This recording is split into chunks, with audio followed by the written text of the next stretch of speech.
Salam cerdas, Ibu Bapak, saudara-saudara yang saya hormati, berjumpa kembali dengan saya di kanal Awali Rizki dalam sesi komentar berita.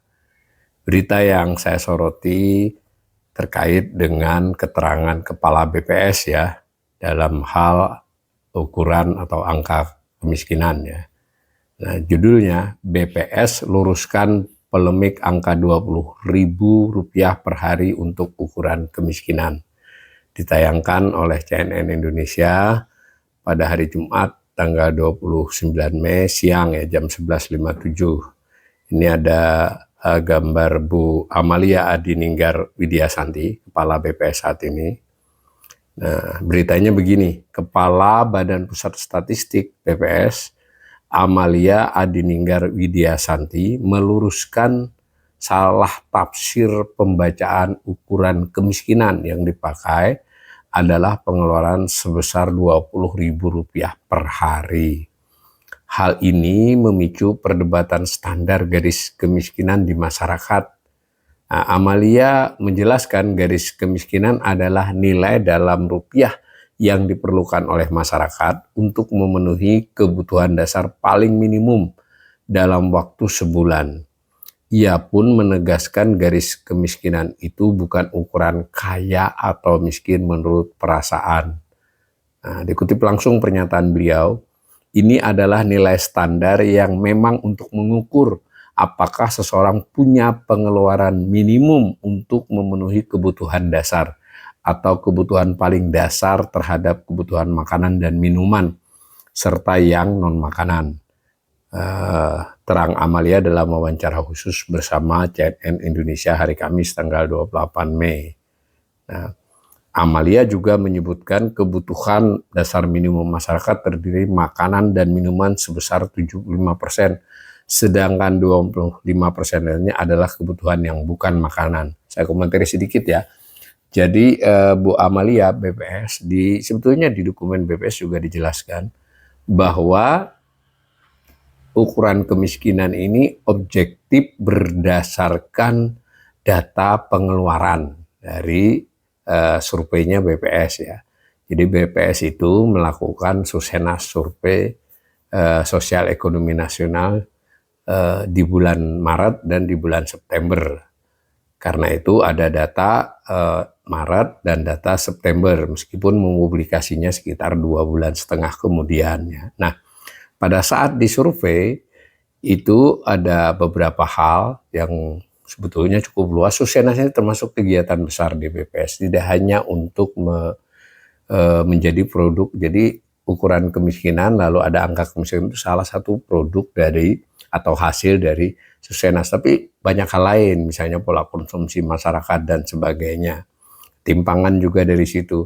Nah, data yang diambil adalah respondennya keluarga ya, bukan individu. Jadi rumah tangga respondennya, bukan orang. Jadi ketika rumah tangga biasanya diwakili oleh kepala rumah tangga atau umpama sekurang-kurangnya dari ibu rumah tangga ya, yang mengetahui data satu rumah tangganya. Nah, ketika dia disurvei, dan survei itu tidak diisi sendiri, tapi ada pencacahnya, jadi ditanya ya. Jadi si pencacahnya itu yang mengisi kuesioner, ini lisan, dan pertanyaannya cukup banyak ya. Kemudian antar pertanyaan itu saling cross-check. Begitu memang cara statistik ya, supaya nanti data ini bisa dianggap bisa dipakai atau tidak. Nah, prinsipnya yang ingin diketahui itu adalah pengeluaran. Tentu ada data-data lain, kerja apa dan sebagainya, tambahan berapa jumlah rumah tangganya. Tapi mau mengukur pengeluaran rumah tangga tersebut. Sehingga datanya data pengeluaran, bukan pendapatan. Ini dulu penting ya, karena pengeluaran untuk orang miskin itu biasa lebih daripada pendapatan. Untuk orang yang cukup mampu, menengah ke atas, pasti pengeluaran lebih rendah dari pendapatan, karena ada yang ditabung kan. Sementara yang lebih besar tadi mungkin ada yang sifatnya filantropis ya, dari keluarga atau dari manapun. Jadi bisa lebih dari pendapatannya pengeluaran. Tapi kita garis bawahi dulu, yang didata adalah pengeluaran. Kemudian pengeluaran tersebut ada yang bersifat makanan, ada yang bersifat minuman ya, seluruhnya. Nah, sampel itu tidak berarti seluruhnya orang miskin ya. Misalnya untuk di bulan Maret 300 sampai 350 ribu rumah tangga, cenderungnya 300 mendekati 350 ya. Nanti bisa yang dipakai 340 berapa karena beberapa ribu tidak jawabannya tidak tepat untuk diolah ya, mungkin ada ketidak konsistenan. Kalau di bulan September itu 70 sampai 75 ribu, mendekati 75 ribu. Nah, data diolah itu ya tidak seluruhnya masuk miskin ya otomatis. Nah, sedangkan garis kemiskinan itu sebetulnya ada garis kemiskinan hipotetis. Jadi waktu survei dilakukan ada garis kemiskinan hipotetis, karena itu sampel yang dipilih yang di sekitaran garis, ada yang di atasnya, ada yang di bawahnya, tapi di kisaran garis. Jadi tidak relatif, tidak mensurvei yang kelas atas ya, gitu. Nah, setelah data didapat, itu diolah, maka nanti ditetapkan garis kemiskinan yang dipakai untuk tahun tersebut atau bulan dan tahun tersebut, Maret atau September.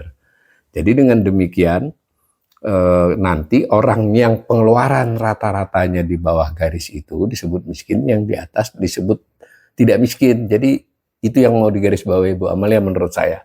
Jadi jangan pakai wah dia itu miskin, dia itu kaya, dia tidak, enggak. Memang ini ukurannya. Nah, ini kan sehari-hari bisa saja tampakannya yang tidak miskin seperti miskin, yang miskin juga mungkin tidak terlampau miskin. Jadi itu ini dulu satu.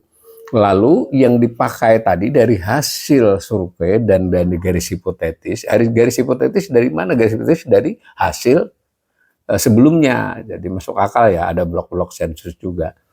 Nah, maka yang dipakai ukuran kemiskinan dari pengeluaran tadi 75% diambil komoditas, barang dan jasa ya, untuk garis kemiskinan, dan 25% yang non makanan. Itu dulu. Jadi ingin dikatakan Bu Amalia, ini soal objektif pengeluaran saja, bukan soal rasa miskin atau tidak miskin ya. Itu kita baca lagi. Kebutuhan manusia dalam sebulan itu kan tidak hanya makanan saja, tapi juga non makanan. Seperti apa? Listrik, air, sewa rumah, kebutuhan dan seterusnya. Ini mas sudah seperti itu ya. Selain itu, ia juga menerangkan kebutuhan dasar makanan itu bisa dikeluarkan oleh individu ataupun bersama-sama dalam satu rumah tangga. Jadi dia lebih menekankan lebih pada rumah tangga ya, meskipun tentu ada individu ya. Dengan demikian garis kemiskinan itu tidak boleh langsung diterjemahkan sebagai garis minim per individu, tapi lebih ke rumah tangga. Untuk membeli beras nggak mungkin beli sendiri, tapi buat satu rumah, kurang lebih begitu ya. Bayar listrik juga. Jadi 20.000 itu memang tidak terlalu tepat, 20.000 600.000 maksudnya sebulan. Untuk menjadi bahan bincang gitu ya. Kalau untuk ukurannya, karena itu ukuran sensus, survei maaf, itu ya. Nah, di sini dijelaskan oleh Ibu Amalia. Nah, kalau bulan September 2025 itu rata-rata nasional 641 ya.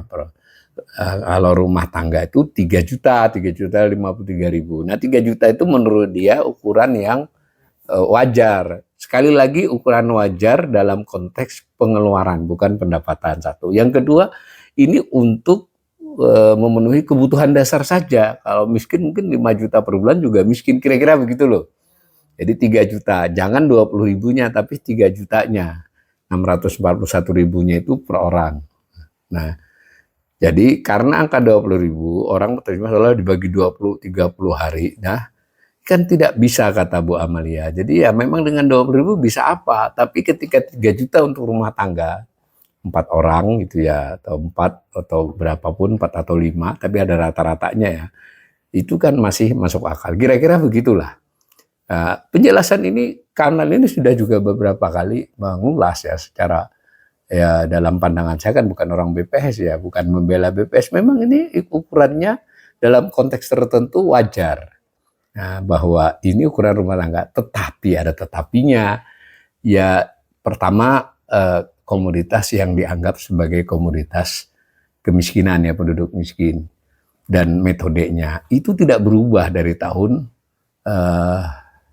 98 ya. Jadi udah sekian lama basket kemiskinan itu, kalaupun berubahnya hanya perubahan yang tidak mendasar. Jadi yang diperlukan adalah dengan dua dekade, 3 dekade ini, itu perubahan yang signifikan untuk orang disebut layak hidup gitu ya, untuk kebutuhan pokok. Jadi mungkin perubahan seperti pemakaian pulsa, kemudian cara-cara hidup tertentu gitu, yang konsumsinya itu mesti harus diperbaiki panel konsumsinya. Itu kritik teknis ya, tapi saya sampaikan ke pemirsa. Yang kedua, ukuran 640.000 pun tuh terlalu rendah. Kalau ini kan 2025, kalau 2024 kan kurang lebih Maretnya 600.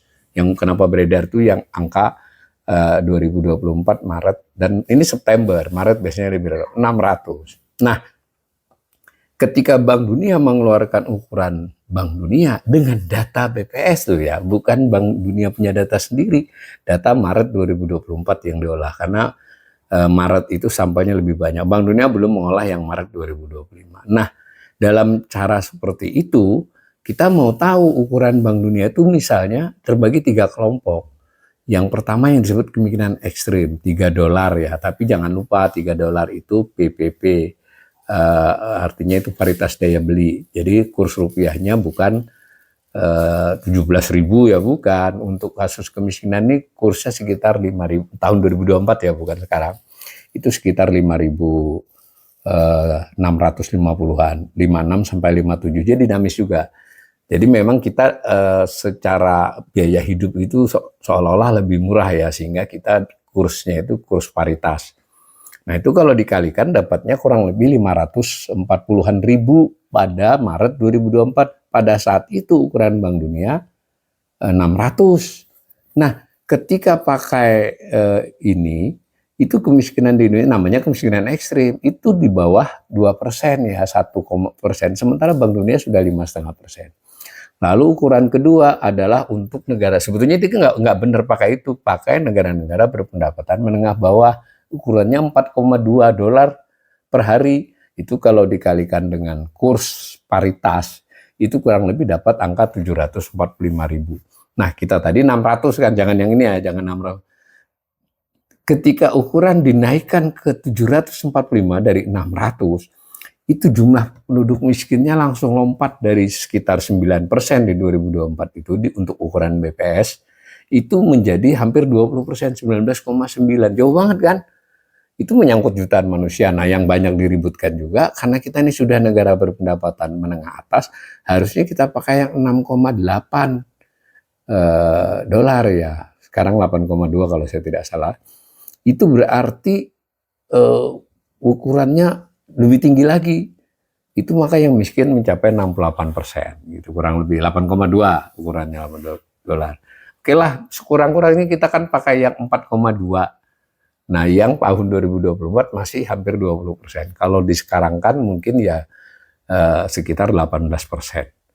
Jadi di sini kritik kepada mengapa memakai ukuran yang 641 ini yang mendekati garis kemiskinan ekstrim. Mestinya sekurang-kurangnya kita garis kemiskinan yang untuk kelas negara berpendapatan menengah bawah. Mengapa kalau pamer dalam kelas negara kita pakai menengah atas, pas pakai ukuran kemiskinan kita pakai yang hampir ukuran kemiskinan ekstrim, di atasnya sedikit saja. Nah kalau diterjemahkan lebih sederhana, setiap kenaikan garis dengan data BPS itu yang miskin langsung bertambah banyak. Artinya sebagian besar orang sebenarnya, sebagian cukup besar, ya tadi hampir kalau pakai ukuran Bank Dunia yang menengah atas 68%, berarti lebih dari separuh penduduk Indonesia itu ya di sekitar garis kemiskinan, di bawahnya atau hanya di atasnya sedikit. Jadi Bu Amalia, Kepala BPS, izin saya ekonom mengkritik ya, setuju dengan penjelasan garis kemiskinan individu dan rumah tangga yang lebih relevan, setuju bahwa porsi makanan lebih besar daripada non makanan untuk kelompok miskin, tapi basketnya kelompok komoditasnya diperbaiki dong, lebih relevan dengan sekarang. Yang ketiga, Bu ya jangan serendah itu ukurannya, sekurang-kurangnya sama dengan ukuran kelas menengah bawah negara-negara itu, meskipun kita sudah masuk kelas menengah atas. Mudah-mudahan informasi ini bermanfaat buat pemirsa.